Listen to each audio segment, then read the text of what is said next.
ابھی حاصل ہونے والے دروس اور عبر پہ بھی میں اور آپ انشاءاللہ نظر ڈال لیں گے، غور و فکر کر لیں گے، اور اس کے بعد پھر آگے ہم لوگ دیگر انبیاء کرام کا تذکرہ کریں گے۔ چونکہ ہمارے پاس وقت کم ہے تو میں کچھ تھوڑا سا آپ کو سرسری طور پر کئی چیزیں آپ کے سامنے رکھ دوں گا۔ سب سے پہلے حضرت موسیٰ علیہ السلام کی زندگی سے جو دروس اور عبر ہمیں ملتے ہیں وہ یہ کہ اللہ رب العالمین جس کی حفاظت کرے اسے کوئی نقصان نہیں پہنچا سکتا۔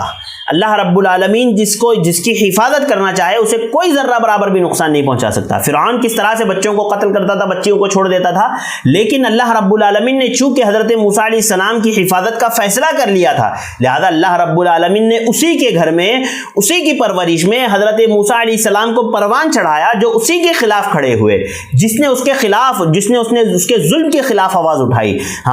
جس نے اس کی قوم کو اور اس کی جاہ و منصب کو، اس کی دولت کو جس نے تباہ و برباد کر کے رکھ دیا، اللہ رب العالمین نے اس شخص کی پرورش اسی کے گھر میں کی، لہذا اللہ تعالیٰ نے حضرت موسیٰ علیہ السلام کی پرورش کی۔ تو جو اللہ رب العالمین جس کی حفاظت کرنا چاہے اسے کوئی نقصان نہیں پہنچا سکتا۔ ظاہراً اللہ ہی نے فرعون کو تباہ و برباد کیا، لیکن ذریعہ اللہ رب العالمین نے حضرت موسیٰ کو بنایا، لہذا جس کی اللہ رب العالمین حفاظت کرنا چاہے اسے کوئی نقصان نہیں پہنچا سکتا۔ اسی لیے مجھے اور آپ کو چاہیے کہ ہم اللہ کی حفاظت میں، اللہ کے نبی نے فرمایا نا کہ جس نے فجر کی نماز ادا کی وہ اللہ کی حفظ و امان میں آ جاتا ہے، پھر کوئی بندہ اسے جو ہے نقصان نہیں پہنچا سکتا، اور نقصان پہنچانے والے کو چاہیے کہ وہ یہ بات سمجھے کہ کہیں اللہ تعالیٰ اس سے سوال نہ کر لے، لہذا ہمیں بھی چاہیے کہ ہم اللہ رب العالمین کی حفاظت میں آنے والے اعمال انجام دیں۔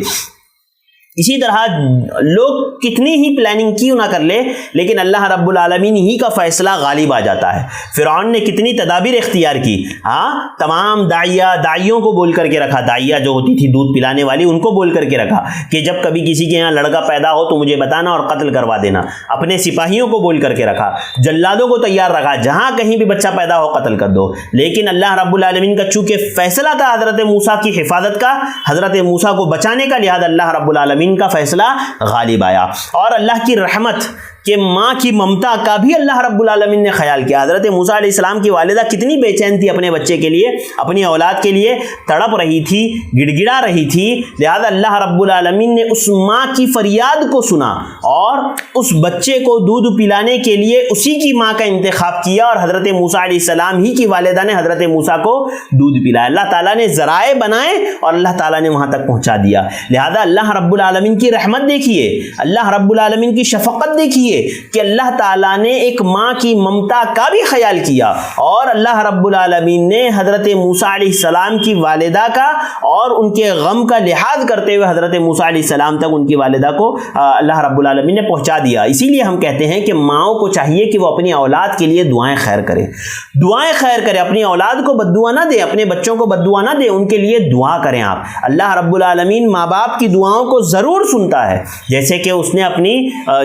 حضرت موسیٰ علیہ السلام کی ماں کا خیال کیا۔ لہذا میری ماں و بہنوں، آپ بھی اپنے بچوں کے خیال کریں، آپ بھی اپنے بچوں کا لحاظ رکھیں اور ان کے لیے دعائیں کرتے رہیں۔ اسی طرح حضرت موسیٰ علیہ السلام کے تذکرے تھے۔ حضرت موسیٰ علیہ السلام کے قصے سے ہمیں پتہ چلتا ہے کہ بھائی اور بہن کا رشتہ کتنا مضبوط ہوتا ہے، کتنا اچھا ہوتا ہے، کتنا پیارا ہوتا ہے، یہ ایک الگ تعلق ہوتا ہے بھائی اور بہن کا رشتہ۔ لہذا ہمیں بھی اپنے رشتوں کو مضبوط کرنا چاہیے اپنے بہنوں کے ساتھ، بہنوں کو چاہیے کہ وہ اپنے بھائیوں کے ساتھ رشتے مضبوط کرے۔ آج ہمارے یہاں مال و دولت کی وجہ سے آج رشتوں میں دراڑیں ہیں، آج رشتے ختم ہو رہے ہیں، رشتے ایک دوسرے سے دور ہو رہے ہیں، لوگ آپس میں بھائی برداشت نہیں کر پا رہا ہے، بہن بھائی کو برداشت نہیں کر پا رہی ہے، بھائی بہن کو برداشت نہیں کر پا رہا ہے۔ کیوں؟ مال و دولت ہے، جائیداد کا مسئلہ ہے، دیگر چیزوں کا مسئلہ ہے۔ یاد رکھو بھائی اور بہن کا رشتہ یہ محبت کا رشتہ ہوتا ہے، یہ ایک دلی تعلق کا رشتہ ہوتا ہے۔ لہذا جیسے حضرت موسیٰ علیہ السلام نے موسیٰ علیہ السلام کی بہن نے کیسے اپنے بھائی کی حفاظت کی، حتیٰ کہ اپنی والدہ کو بھی انہوں نے ہی جو ہے اپنے بھائی تک پہنچایا دودھ پلانے کے لیے۔ لہذا یہ بھائی بہن کے رشتے میں ایک مضبوطی ہوتی ہے، اس رشتے کو قائم رکھے، اس رشتے کو میں کمی آنے نہ دیں۔ اسی طرح سے حضرت موسیٰ علیہ السلام کے قصے سے ہمیں پتہ چلتا ہے کہ تکبر کا انجام ہمیشہ جو ہے تباہی اور بربادی ہوتی ہے، کیونکہ تکبر کرنا یہ اللہ رب العالمین کی صفت ہے، غرور کرنے کا حق صرف اور صرف اللہ رب العالمین کو ہے، بندوں کو نہیں۔ لہذا جب کبھی کوئی بندہ زمین پر غرور کرتا ہے، تکبر کرتا ہے، تو اللہ رب العالمین اس کو تباہ و برباد کر دیتا ہے۔ کیونکہ ہم غرور کریں کس چیز پہ بھائی؟ اللہ تعالیٰ نے جسم کس کا دیا ہوا ہے؟ اللہ تعالیٰ کا. نعمتیں کس کی دی ہوئی ہے؟ اللہ رب العالمین کی. مال کس کا دیا ہوا ہے؟ اللہ رب العالمین کا. جب سب کچھ اللہ کا دیا ہوا ہے تو غرور اور گھمنڈ کس چیز کا؟ لہذا جو کوئی بھی اللہ رب العالمین کے مقابلے میں غرور اور گھمنڈ کرتا ہے یا زمین پر رہ کر کے وہ کسی بھی طرح سے غرور اور گھمنڈ کرتا ہے تو اللہ رب العالمین اس کو تباہ و برباد کر دیتا ہے. لہذا اگر اللہ نے آپ کو مال دیا ہے، صحت دی ہے، دولت دی ہے، تو آپ اپنے اوپر تکبر نہ کریں، دوسروں کو حقیر نہ جانیں، بلکہ آپ دوسروں کے سامنے اپنے آپ کو جھکائے رکھیں. یہ اصل میں تقوی اور تواضع ہے. اسی طرح سے حضرت موسیٰ اور خضر، حضرت موسیٰ علیہ السلام کے واقعے سے ہمیں یہ پتہ چلتا ہے نا کہ اصلاح امت کس طرح سے کی جاتی ہے. دیکھیے ایک قوم جو ذلت رسوائی کی عادی تھی، جو شرک اور کفر کی عادی تھی، جو اللہ کے علاوہ دوسروں کو پکارنے کی عادی تھی، جب کسی قوم پر ذلت اور رسوائی چھا جاتی ہے، ان کی سوچ میں ذلت اور رسوائی آ جاتی ہے تو وہ اس کے عادی بن جاتے ہیں. پھر وہ قوم بزدل اور بزدل ہو جاتی ہے، وہ قوم جو ہے کمزور ہو جاتی ہے، اور لہذا بنی اسرائیل کا بھی یہی حال تھا. اللہ تعالیٰ نے ان کو اس تکلیف سے نجات دی اور ان کو جہاد کا حکم دیا، لیکن چونکہ وہ بزدل قوم تھی، وہ ڈرپونک قوم تھی، لہذا اللہ رب العالمین نے انہیں سزا کے طور پر 40 سالوں تک زمین ان کے اوپر حرام قرار دے دی، اور وہ صحراؤں میں، ریگستانوں میں گھومتے رہے، دوڑتے رہے، جہاں پر اللہ رب العالمین نے ان کی تربیت کی، ان کی اصلاح کی، اور وہاں پر وہ مضبوط ہوئے، وہ طاقتور ہوئے، وہ اپنے اندر انہوں نے ایک جذبہ پیدا کیا، لہذا یہ ان کی اصلاح ہوئی. تو جس طرح سے جس شخص کو جس چیز کی اصلاح کی ضرورت ہے، جس طور پر اصلاح کی ضرورت ہے، اس کا خیال ہمیں کرنا چاہیے. اسی طرح حضرت موسیٰ علیہ السلام کی زندگی سے آپ کی سیرت اور سوانح سے ہمیں ایک بات یہ پتہ چلتی ہے نا کہ ہر دور میں انسانی تباہی کا سب سے بڑا سبب، اللہ رب العالمین کے عذاب کا سب سے بڑا سبب شرک رہا ہے. شرک جب کس کی قوم میں آیا ہے، جب کسی قوم کے اندر شرک داخل ہوا ہے، اللہ رب العالمین نے اس قوم کو عذاب سے دوچار کیا ہے. آپ دیکھ لیں، پوری تاریخ اٹھا کر کے آپ دیکھ لیں، حضرت نوح علیہ السلام سے لے کر کہ ابھی تک جتنے انبیاء کرام آئے، جن انبیاء کرام کی قوموں نے شرک کیا، اللہ رب العالمین کو چھوڑ کر کے غیروں کی عبادت کی، ان کو مشکل کشا، ان کو حاجت روا سمجھا، اللہ رب العالمین نے ایسی قوم کو تباہ و برباد کر دیا. ان پر اللہ رب العالمین نے طرح طرح کے عذاب نازل کیے. اللہ رب العالمین نے انہیں تہس نہس کر کے رکھ دیا، جیسے حضرت موسیٰ علیہ السلام کی قوم کے ساتھ بھی ہوا. جب انہوں نے بچڑے کو اپنا معبود بنا لیا، اللہ رب العالمین نے سزا کے طور پر ان کو آپس میں قتل کرنے کا حکم دیا، ان کو اپنے آپ کو قتل کرنے کا اللہ رب العالمین نے حکم دیا. اسی طرح حضرت موسیٰ علیہ السلام کی زندگی سے، آپ کے تذکرے سے ہمیں ایک بات یہ پتہ چلتی ہے نا کہ حق ہمیشہ غالب آتا ہے. باطل کتنا ہی عروج پر کیوں نہ ہو، باطل کتنا ہی آگے کیوں نہ ہو، باطل کتنا ہی مضبوط کیوں نہ ہو، اللہ رب العالمین حق کو باطل پر جیت عطا کرتا ہے. حق ایک دن ضرور جیتتا ہے، جیسے حضرت موسیٰ علیہ السلام کی جیت ہوئی. حالانکہ آپ کے پاس کچھ نہیں تھا، فرعون کے پاس مال و جائیداد تھی، فرعون کے پاس سپاہی تھے، فرعون کے پاس اس کی قوم تھی، فرعون کے پاس ہر طرح کے خزانے تھے، فرعون کے پاس ہر طرح کی ساز و سامان تھے، لیکن حضرت موسیٰ علیہ السلام اکیلے تنہا ہونے کے باوجود اللہ رب العالمین نے ان کو غلبہ عطا کیا، ان کو دوست عطا کیے، ان کو ساتھی عطا کیے، اور انہوں نے فرعون کے مقابلے میں اللہ رب العالمین نے ان کو جیت عطا کی. لہذا حق ہمیشہ غالب آتا ہے باطل پر، باطل چاہے کتنا ہی طاقتور کیوں نہ ہو. اور اسی طرح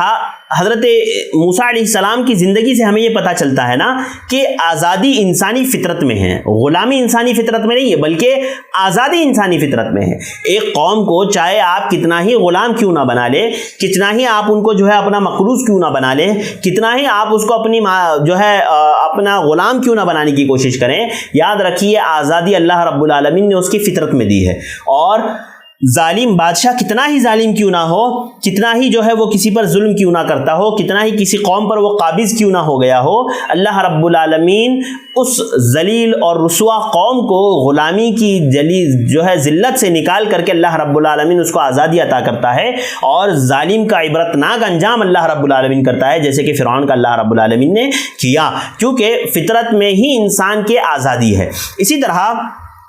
حضرت موسیٰ علیہ السلام کے تذکرے سے ایک بات کا ہمیں یہ پتہ چلتا ہے نا کہ صبر اور تحمل سے انسان کو کام لینا چاہیے، صبر اور تحمل اور استقامت انسان کے اندر ہونی چاہیے۔ حضرت موسیٰ علیہ السلام نے کتنا صبر کیا، ایک تو فرعون اور اس کی قوم کے خلاف بھی صبر کیا، پھر اپنے ہی لوگوں کے خلاف بھی صبر کیا۔ جہاد کرنے کے لیے کہا تو کہا کہ نہیں ہم نہیں کریں گے، فَاذْهَبْ أَنْتَ وَرَبُّكَ فَقَاتِلَا إِنَّا هَاهُنَا قَاعِدُونَ، اے موسیٰ تم اور تمہارا رب جاؤ جہاد کرو، ہم یہیں بیٹھے رہیں گے۔ اس پر بھی حضرت موسیٰ نے صبر کیا۔ اجعل لنا كما لهم آلهة، کہا کہ ہمارے لیے بھی معبود بتا دیجیے جیسے ان کے لیے معبود ہے، اس پر حضرت موسیٰ علیہ السلام نے صبر کیا۔ لہذا ایک تو دشمنوں کے تکلیفوں پر تو صبر کیا ہی کیا، لہذا اپنے ساتھ رہنے والے لوگوں کے ساتھ بھی جو ہے ان لوگوں نے بھی جو ظلم کیا، انہوں نے بھی جتنی چیزیں کی اس پر بھی حضرت موسیٰ علیہ السلام نے اس پر صبر کیا، اور فرعون کے مقابلے میں اپنی قوم کو نصیحت کرتے ہوئے فرمایا استعینوا باللہ واصبروا ان الارض للہ یرثها من یشاء من عباده والعاقبۃ للمتقین، کہ فرعون اور اس کے لشکر کے خلاف تم لوگ اللہ رب العالمین سے صبر کرو اور مدد طلب کرو۔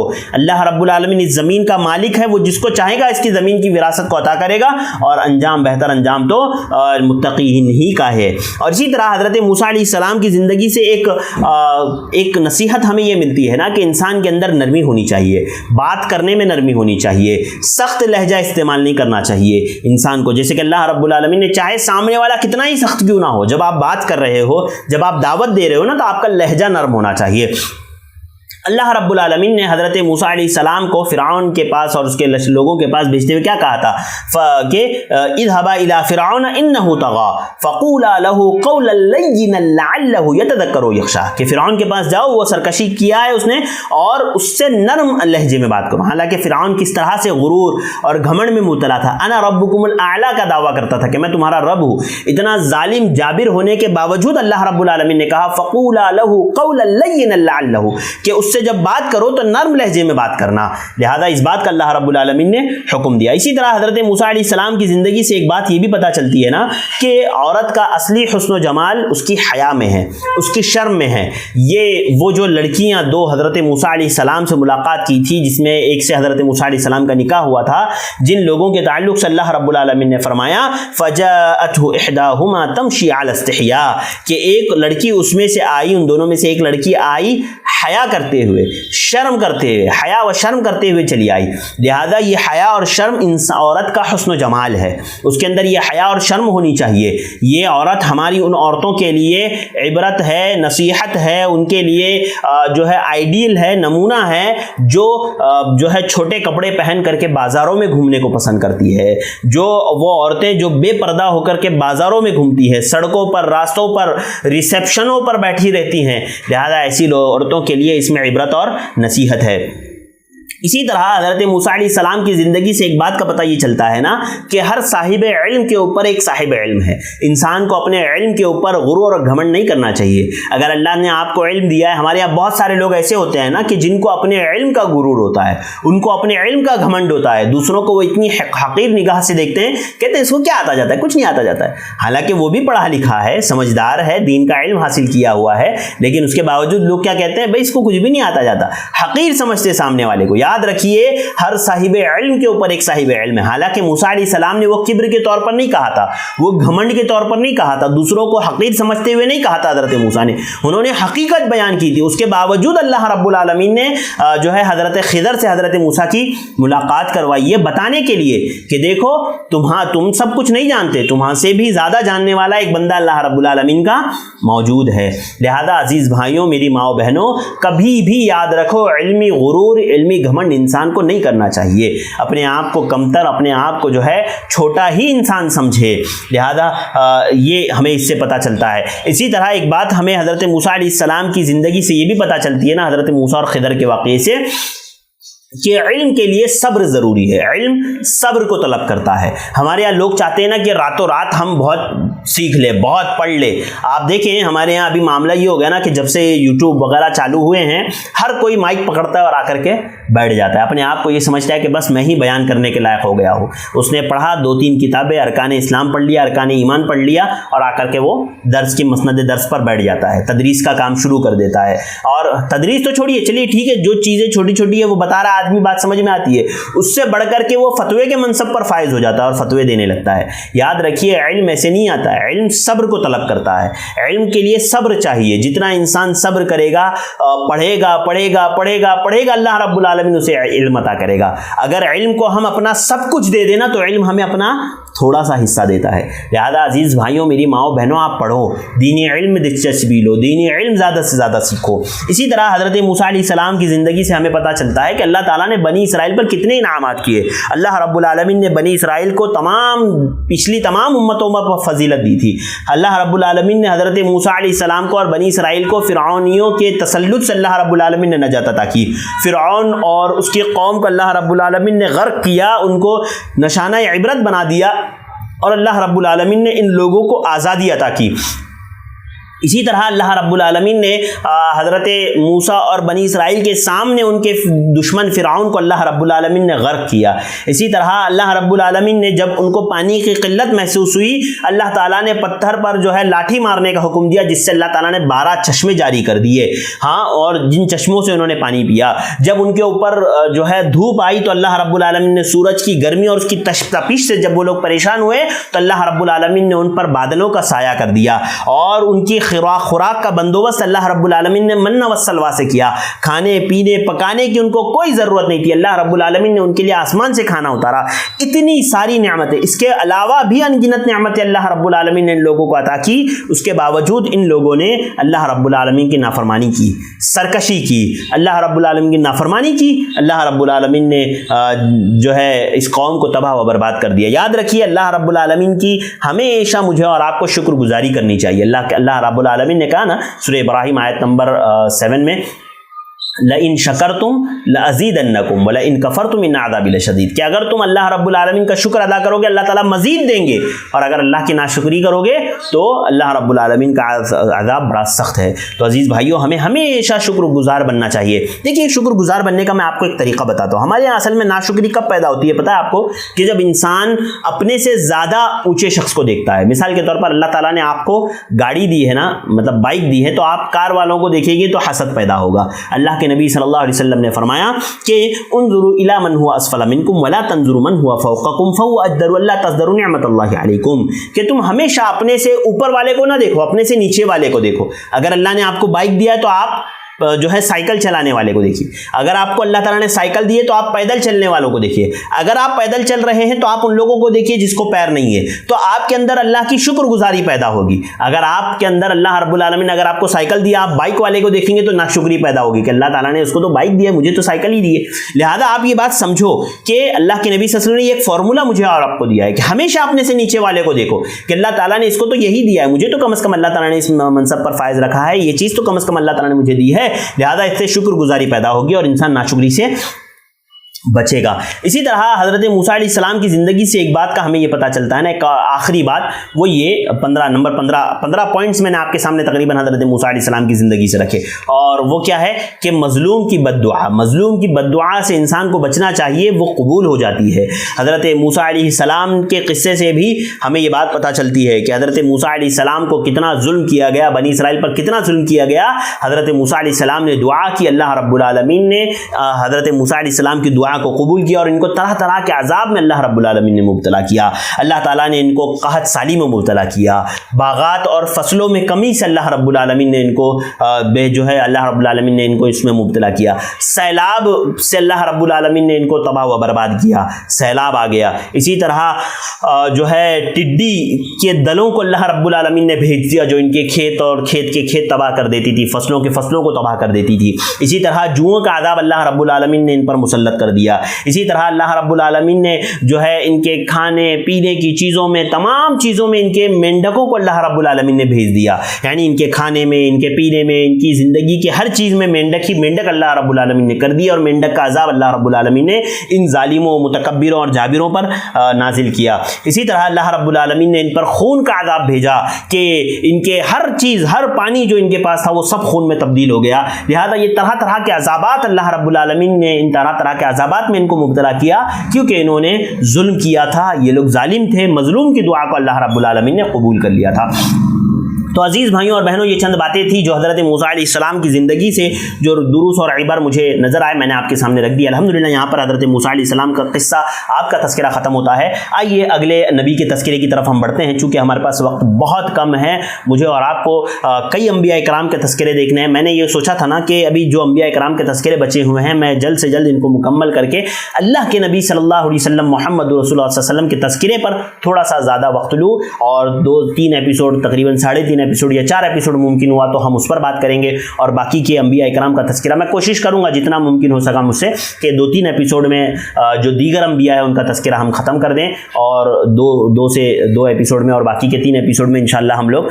حضرت موسیٰ علیہ السلام، اللہ کے نبی صلی اللہ علیہ وسلم کا تذکرہ کریں گے۔ ابھی ہمارے پاس تذکرہ بچا ہے حضرت الیاس علیہ السلام، الیاس علیہ السلام، اسی طرح جو ہے حضرت داؤد، حضرت سلیمان، زکریا، یحییٰ، عیسیٰ اور محمد رسول اللہ صلی اللہ علیہ وسلم کا تذکرہ بچا ہے۔ انشاءاللہ ان انبیاء کرام کا تذکرہ ہم دیکھیں گے۔ تو ہم لوگ اگلے نبی کا تذکرہ کرتے ہیں، حضرت الیاس علیہ السلام کا۔ دیکھیے حضرت الیاس اور الیسع دونوں الگ الگ ہیں، الیاس اور الیسع، اور انشاءاللہ ان دونوں کا تذکرہ قرآن مجید میں بالکل مختصر ہے، اسی لیے ہم لوگ مختصر ہی ان کا تذکرہ انشاءاللہ ابھی تھوڑی دیر میں ہم لوگ دیکھ لیں گے۔ اللہ رب العالمین نے حضرت الیاس علیہ السلام، دیکھیے الیاس علیہ السلام یہ ایلیا کے نام سے مشہور تھے، مشہور و معروف ہے، اور یہ جو ہے بعض العلم نے کہا ہے کہ یہ الیسع علیہ السلام کے چچا زاد بھائی تھے، اور سیدنا الیاس سیدنا ہارون علیہ السلام کی اولاد میں سے تھے، یعنی حضرت موسیٰ علیہ السلام کے جو بھائی تھے نا ہارون، ان کی اولاد میں سے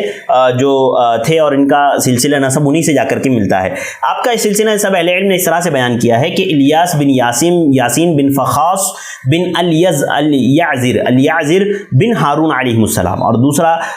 آپ کا سلسلہ نسب اس طرح سے ہے الیاس بن العازر بن الیعزر بن ہارون بن عمران علیہ السلام، یعنی حضرت ہارون علیہ السلام کی نسل سے آپ تھے حضرت الیاس علیہ السلام۔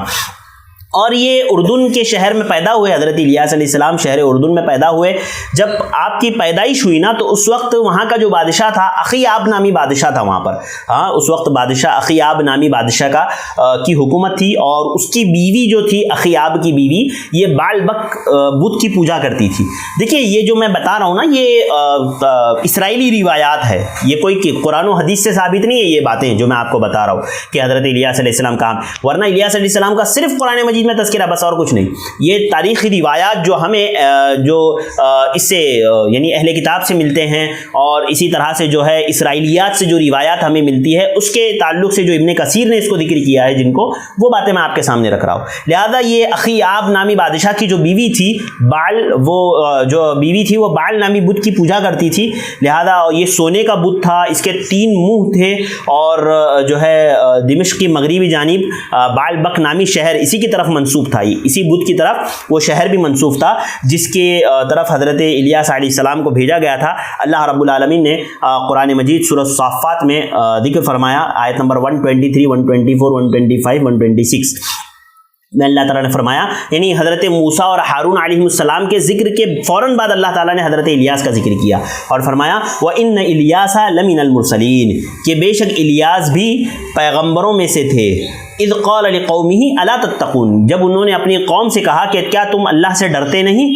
اتدرون بعلا وتذرون احسن الخالقین، اور تم جو ہے اتدعون بالا، اور تم جو ہے بال نامی بت کو پکارتے ہو، وتذرون احسن الخالقین، اور بہترین خالق کو تم لوگ چھوڑ دیتے ہو اور بال نامی بت کو تم پکارتے ہو۔ اللہ ربکم ورب آبائکم الاولین، اللہ رب العالمین یہ تمہارا بھی رب ہے اور تمہارے پچھلے باپ داداؤں کا بھی اللہ رب العالمین ہی رب ہے۔ اور اللہ تعالیٰ نے فرمایا فکذبوہ فانہم لمحضورون، لہذا ان کے قوم نے جھٹلایا پس وہ ضرور عذاب میں مبتلا کیے جائیں گے، عذاب حاضر رکھے جائیں گے۔ الا عباد اللہ المخلصین، سوائے اللہ تعالیٰ کے مخلص بندوں کے، یعنی وہ بندے جو حضرت الیاس علیہ السلام پر ایمان لائے۔ اور فرمایا وترکنا علیہ فی الاخرین، اور ہم نے الیاس کا ذکر خیر پچھلوں میں باقی رکھا، سلام علی الیاسین، اور الیاس پر سلام ہو۔ آگے فرمایا انا کذالک نجزی المحسنین، آیت نمبر 131 اور 132 میں فرمایا کہ ہم نیکی کرنے والوں کو اسی طرح بدلہ دیتے ہیں۔ انہ من عبادنا المؤمنین، اور حضرت الیاس علیہ السلام جو ہے اللہ رب العالمین کے ایماندار بندوں میں سے تھے۔ یہ حضرت الیاس کا تذکرہ ہے جو پورے قرآن مجید میں اتنا ہی ان کا تذکرہ ہے حضرت الیاس کا۔ لہذا حضرت الیاس کے تعلق سے اہل علم کہتے ہیں اور اہل تاریخ نقل کرتے ہیں کہ انہوں نے اپنی قوم کو دعوت دی، بہت دعوت دی، لیکن ان کی قوم نے ان کی بات نہیں مانی، ان کو جھٹلایا، بلکہ شہید کرنے کا ارادہ کیا حتیٰ کہ لہذا آپ ان لوگوں کو چھوڑ کر چلے گئے اور ایک غار میں روپوش ہو گئے، ایک غار میں چھپ گئے۔ حضرت امام ابن کثیر رحمہ اللہ نے اس بات کو لکھا ہے، امام ابن کثیر اور تمام دیگر مورخین نے جس نے بھی انبیاء کرام کے تذکرے پر کتاب لکھی ہے، چاہے وہ عربی زبان میں ہو چاہے وہ اردو میں ہو، ان لوگوں نے یہ بات ضرور لکھی ہے کہ حضرت الیاس علیہ السلام جو ہے ایک بادشاہ جو اخیاب نامی بادشاہ تھا، اس کی جو سلطنت تھی اس میں وہ جو ہے غار میں جا کر کے چھپ گئے، حتیٰ کہ 10 سال تک آپ غار میں رہے، اور پھر وہاں پر جب دوسرے بادشاہ کی حکومت آئی تب الیاس علیہ السلام باہر نکلے اور آپ نے جو ہے اسلام کی دعوت لوگوں کو دی، لوگوں نے دعوت قبول کی، اور آخر میں صرف 10,000 لوگ بچے تھے جنہوں نے اسلام قبول نہیں کیا، تو اس بادشاہ نے ان کو قتل کروا دیا تھا۔ لہذا یہ حضرت الیاس علیہ السلام کا تذکرہ تھا۔ حضرت الیاس علیہ السلام کی پھر اس کے بعد وفات ہوتی ہے، اس کا تذکرہ ہمیں کہیں نہیں ملا۔ ہاں البتہ بعض لوگوں نے اس بات کا ذکر کیا ہے کہ حضرت الیاس بھی ویسے ہی زندہ اٹھا لیے گئے جیسے حضرت عیسیٰ علیہ السلام اٹھا لیے گئے تھے، جبکہ یہ بے بنیاد اور باطل بات ہے، اس کی کوئی دلیل نہیں ہے، یہ بے بنیاد اور باطل ہے، صرف اور صرف حضرت عیسیٰ علیہ السلام ہے جو زندہ آسمان پر اٹھا لیے گئے ہیں۔ لہذا یہ حضرت الیاس علیہ السلام کا اتنا ہی تذکرہ ہمیں ملا جو میں نے آپ کے سامنے رکھ دیا، اور اسی طرح سے ان کا تذکرہ حضرت الیاس علیہ السلام کا یہاں پر ختم ہوتا ہے۔ اس کے بعد حضرت الیاس علیہ السلام کا تذکرہ شروع ہوتا ہے۔ ان کا تذکرہ بھی بالکل مختصر قرآن مجید میں ہے، البتہ 2 جگہوں پر ان کا نام آیا ہے۔ ان کا نام و نسب اللہ رب العالمین نے تذکرہ اس طرح سے اہل علم نے حضرت الیاس علیہ السلام کا تذکرہ اس طرح سے بیان کیا ہے۔ حافظ ابن عساکر نے آپ کا نسب نامہ بیان کیا اور فرمایا آپ کا نسب نامہ اس طرح سے ہے، حافظ ابن عساکر نے بیان کیا، کہا الیاس بن عدی بن شوتلم بن افرائیم بن یوسف بن یعقوب بن اسحاق بن ابراہیم خلیل اللہ علیہ السلام،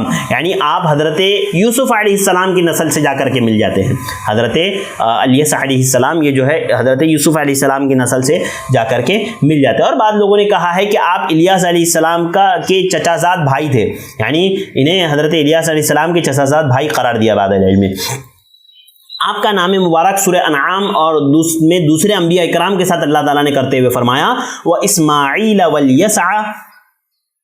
وَإِسْمَاعِيلَ وَالْيَسْعَ وَيُونُسَ وَلُوطَ وَكُلًّا فَضَّلْنَا عَلَى الْعَالَمِينَ کہ اللہ رب العالمین نے حضرت اسماعیل اور حضرت الیسع اور حضرت یونس، حضرت لوط، اور ہم نے ہر ایک کو تمام جہانوں والوں پر فضیلت دی۔ سورہ انعام آیت نمبر 86 میں اللہ تعالیٰ نے فرمایا۔ اسی طرح سورہ صاد میں ایک اور تذکرہ آپ کا ہے جو آیت نمبر 48، سورۃ الصاد آیت نمبر 48 میں اللہ تعالیٰ نے فرمایا وَاذْكُرْ اسماعیل وَالْيَسْعَ وَذَا الْكِفْلِ كُلٌّ مِّنَ الْأَخْيَارِ کہ اسماعیل، الیسع اور ذوالکفل کو بھی یاد کیجئے، ذوالکفل کا بھی ذکر کیجئے، یہ سب بھی بہترین لوگ تھے۔ امام ابن کثیر رحمہ اللہ نے اس بات کا ذکر کیا ہے کہ حضرت الیاس علیہ السلام یہ حضرت الیاس علیہ السلام کے بعد مبعوث کیے گئے، بعد بھیجے گئے، اور اپنی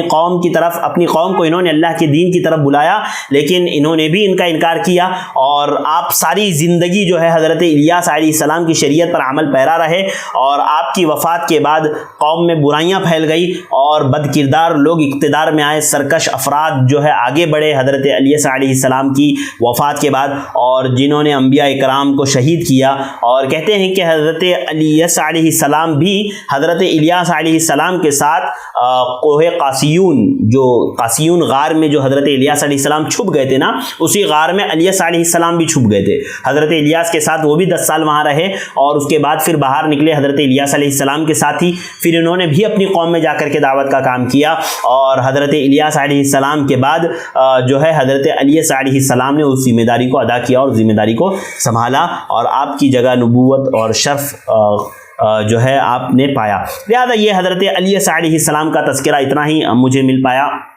جو کچھ اسرائیلی روایات سے جو امام نے کثیر وغیرہ نے ذکر کیا ہے اس کو میں نے آپ کے سامنے رکھ دیا۔ اسی طرح قرآن مجید میں جو آپ کا تذکرہ تھا اس کو میں نے آپ کے سامنے رکھ دیا۔ یہاں پر حضرت الیاس اور الیاس علیہ السلام کا تذکرہ بھی مکمل ہوتا ہے۔ تو عزیز بھائیو، الحمدللہ ہم نے کئی انبیاء کرام کے تذکرے مکمل کر لیے۔ اب ہمارے پاس صرف اور صرف حضرت داؤد، حضرت سلیمان، زکریا، یحییٰ۔ حضرت داؤد کا تھوڑا سا تذکرہ ہوگا، حضرت سلیمان کا تھوڑا سا تذکرہ ہوگا، پھر زکریا اور یحییٰ کا بھی تذکرہ مختصر ہی ہوگا، پھر اس کے بعد حضرت عیسیٰ علیہ السلام کا تذکرہ تھوڑا سا زیادہ ہوگا اور حضرت محمد رسولullah صلی اللہ علیہ وسلم افضل الانبیاء کا انشاءاللہ ہم تذکرہ کریں گے، آپ کی حالات زندگی دیکھیں گے انشاءاللہ اللہ نے ممکن کیا تو جتنا ہم سے ہو سکا ہم ضرور انشاءاللہ اس پر بات کریں گے۔ ناظرین یہ چند باتیں تھی جو آج کے درس میں نے آپ کے سامنے رکھی، امید کرتا ہوں آپ نے بغور سنا ہوگا، انشاءاللہ میں اور آپ ان باتوں پر عمل بھی کریں گے۔ اللہ تعالیٰ مجھے اور آپ کو ان باتوں کو سننے، سمجھنے اور ان باتوں پر عمل کرنے کی توفیق عطا فرمائے۔ دروس اور عبرت ہمیں نصیحت حاصل کرنے کی توفیق عطا فرمائے، ان سے ہمیں عبرتیں اور نصیحتیں حاصل کرنے کی توفیق عطا فرمائے اور ان پر اللہ رب العالمین ہمیں عمل کرنے کی توفیق عطا فرمائے، آمین۔ میرے بھائیوں اور بہنوں، آپ مجھے دیجیے اجازت، انشاءاللہ پھر ہماری ملاقات ہوگی اگلے درس میں۔ السلام علیکم ورحمۃ اللہ وبرکاتہ۔